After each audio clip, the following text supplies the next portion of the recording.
1960 സിന്ധു നദീജല കരാർ മരവിപ്പിച്ച് ഔദ്യോഗിക വിജ്ഞാപനം പുറത്തിറക്കി ഇന്ത്യ. കരാർ റദ്ദാക്കിയ കാര്യം പാകിസ്ഥാനെ ഔദ്യോഗികമായി അറിയിക്കുകയും ചെയ്തു. പാകിസ്ഥാനെ തുടർച്ചയായ അതിർത്തി കടന്നുള്ള ഭീകരവാദവും കരാർ പ്രകാരമുള്ള ചർച്ചകളിൽ ഏർപ്പെടാനുള്ള ഇന്ത്യയുടെ ആവശ്യങ്ങളോട് പ്രതികരിക്കാത്തതും കരാർ ലംഘനവുമാണ് ഈ തീരുമാനത്തിന് കാരണമെന്നാണ് കേന്ദ്ര ജല മന്ത്രാലയവും പ്രസ്താവനയിലൂടെ അറിയിച്ചത്.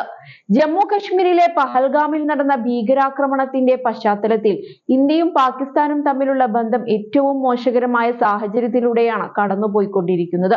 26 വിനോദസഞ്ചാരികളുടെ ജീവനെടുത്ത ആക്രമണത്തിന്റെ ഉത്തരവാദിത്തം ലഷ്കർ-ഇ-തൊയ്ബയുടെ റെസിസ്റ്റൻസ് ഫ്രണ്ട് ഏറ്റെടുത്തു. ഇതിന് പിന്നാലെയാണ് സിന്ധു നദീജല കരാർ റദ്ദാക്കുന്നത് ഉൾപ്പെടെയുള്ള കടുത്ത നടപടികളിലേക്ക് ഇന്ത്യ നീങ്ങിയത്. പഹൽഗാമിൽ നടന്ന ക്രൂരമായ ആക്രമണത്തിൽ 3 ഭീകരരിൽ 2 പേർ പാകിസ്ഥാൻ പൗരന്മാരാണെന്ന് ജമ്മു കാശ്മീർ പോലീസിന്റെ അന്വേഷണത്തിൽ വ്യക്തമായിരുന്നു. പഹൽഗാം ആക്രമണത്തെ പാകിസ്ഥാൻ പിന്തുണയ്ക്കുന്ന ഭീകരവാദത്തിന്റെ ഭാഗമായി വിലയിരുത്തിയ സാഹചര്യത്തിലായിരുന്നു ഇന്ത്യ കരാർ റദ്ദാക്കുന്നത് ഉൾപ്പെടെയുള്ള കടുത്ത നടപടികളിലേക്ക് നീങ്ങിയത്. കരാർ റദ്ദാക്കിയതിനോടൊപ്പം തന്നെ പാകിസ്ഥാൻ ഹൈക്കമ്മീഷനിൽ നിന്ന് നയതന്ത്ര പ്രതിരോധ ഉദ്യോഗസ്ഥരെയും ഇന്ത്യ പുറത്താക്കിയിട്ടുണ്ട്. അട്ടാരി വാഗ അതിർത്തി അടച്ചുപൂട്ടി. ഇന്ത്യയിലുള്ള എല്ലാ പാക് പൗരന്മാരുടെ വിസ, മെഡിക്കൽ വിസ ഉൾപ്പെടെ റദ്ദാക്കുകയും ഏപ്രിൽ 27-നകം രാജ്യം വിടണമെന്ന് നിർദ്ദേശിക്കുകയും ചെയ്തിട്ടുണ്ട്. മെഡിക്കൽ വിസയിലുള്ളവർക്ക് ഏപ്രിൽ 29 വരെ ഇളവുണ്ട്. പാകിസ്ഥാനുമായുള്ള എല്ലാ വ്യാപാര ബന്ധങ്ങളും താൽക്കാലികമായി നിർത്തിവെച്ചു.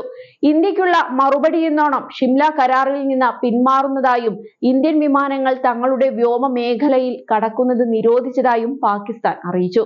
സമാനമായ രീതിയിൽ പാക് വിമാനങ്ങൾക്ക് വിലക്കേർപ്പെടുത്താനുള്ള നീക്കം ഇന്ത്യയും ആലോചിക്കുകയാണ്. 1960 ലോകബാങ്കിന്റെ മധ്യസ്ഥതയിൽ ഒപ്പുവെച്ച സിന്ധു നദീജല കരാറിന്റെ അടിസ്ഥാനത്തിലാണ് ഇന്ത്യക്കും പാകിസ്ഥാനും ഇടയിൽ സിന്ധു നദിയുടെയും അതിന്റെ പോഷക നദികളായ ധലം, ചിനാബ്, രവി, ബിയാസ്, സത്ലജ് എന്നിവയുടെ ജലവിഭജനം നിയന്ത്രിക്കുന്നത്. ഇന്ത്യക്ക് പൂർണ്ണ നിയന്ത്രണമുള്ള 3 കിഴക്കൻ നദികളിൽ നിന്ന് 20% ജലവും 3 പടിഞ്ഞാറൻ നദികളിൽ നിന്ന് 80% ജലവും ഈ കരാറിലൂടെ ഉറപ്പാക്കുന്നുണ്ട്. 65 വർഷത്തിനിടെ 4 യുദ്ധങ്ങളും അനവധി പിരിമുറുക്കങ്ങളും അതിജീവിച്ച ഈ കരാർ ഇന്ത്യ പാക് ബന്ധത്തിലെ ഒരു പ്രധാന നാഴികക്കല്ലായിരുന്നു. എന്നാൽ പാകിസ്ഥാന്റെ ഭീകരവാദ പിന്തുണയും കരാർ ചർച്ചകളോടുള്ള അവഗണനയും ചൂണ്ടിക്കാട്ടി ഇന്ത്യ ആദ്യമായി ഇത്തവണ കരാർ മരവിപ്പിക്കുകയാണ് ഉണ്ടായത്. പാകിസ്ഥാനും ഇന്ത്യയും തമ്മിലുള്ള ഭിന്നത രൂക്ഷമാകുന്നതിനിടെയാണ് തയ്യാറെടുപ്പിന്റെ സൂചന നൽകി ഇന്ത്യൻ വ്യോമസേന വ്യോമാഭ്യാസം നടത്തിയത്. സെൻട്രൽ കമാൻഡിൽ റഫാൽ, സുഖോയ് യുദ്ധവിമാനങ്ങൾ അണിനിരത്തിയാണ് ഇന്ത്യൻ വ്യോമസേന വ്യോമ അഭ്യാസം നടത്തിയത്. നേരത്തെ ഇന്ത്യൻ നാവികസേന യുദ്ധക്കപ്പലായ INS സൂറത്തിൽ നിന്ന് മിസൈൽ പരിശീലനവും വിജയകരമായി പൂർത്തിയാക്കിയിരുന്നു. പഹൽഗാം ഭീകരാക്രമണത്തിന്റെ പശ്ചാത്തലത്തിൽ പാർലമെന്റിൽ നടന്ന സർവകക്ഷി യോഗത്തിൽ കേന്ദ്രമന്ത്രിമാരും പ്രമുഖ കക്ഷി നേതാക്കളും പങ്കെടുത്തു. കേന്ദ്ര സർക്കാരിന്റെ ഭീകരവിരുദ്ധ പ്രവർത്തനങ്ങൾക്ക് എല്ലാവിധ പിന്തുണ നൽകുമെന്നും പ്രതിരോധ മന്ത്രി രാജ്നാഥ് സിംഗ് അധ്യക്ഷത വഹിച്ച യോഗത്തിൽ നേതാക്കൾ അറിയിച്ചിരുന്നു.